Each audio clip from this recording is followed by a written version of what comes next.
కొత్తగూడెం జిల్లా అశ్వారావుపేట నియోజకవర్గం దమ్మపేట మండలం వడ్లగూడెం గ్రామంలో ఆదివారం జరిగిన రెండో విడత స్థానిక ఎన్నికల్లో కాంగ్రెస్ పార్టీ బలపరిచిన సర్పంచ్ అభ్యర్థిగా సున్నం జయమ్మ, ఉప సర్పంచ్ అభ్యర్థిగా నూనె నాగ శ్రీనివాసరావు ఎన్నికయ్యారు. అత్యంత ప్రతిష్టాత్మకంగా జరిగిన ఈ ఎన్నికల్లో ఘన విజయం సాధించడంలో కాంగ్రెస్ పార్టీ కృషి చేసింది అని కాంగ్రెస్ పార్టీ గ్రామ అధ్యక్షులు రాళ్లపల్లి రాంబాబు అన్నారు. గెలిచిన అభ్యర్థులకు అభినందనలు తెలియజేశారు.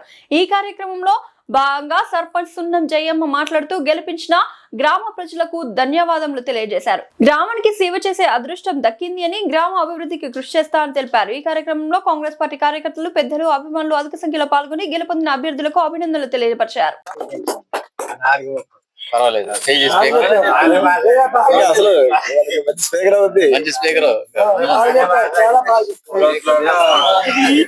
నమస్కారం.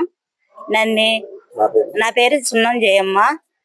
వడ్లగూడెం గ్రామ పంచాయతీ ప్రజలందరూ నా మీద నమ్మకం ఉంచి గెలిపించినందుకు, నన్ను సర్పంచ్ గా గెలిపించినందుకు అందరికీ పేరు పేరున ధన్యవాదాలు తెలుపుకుంటున్నాను. అలాగే నా మీద ఉన్న నమ్మకంతో మీకు గ్రామ అభివృద్ధి చేస్తానని హామీ ఇస్తున్నాను.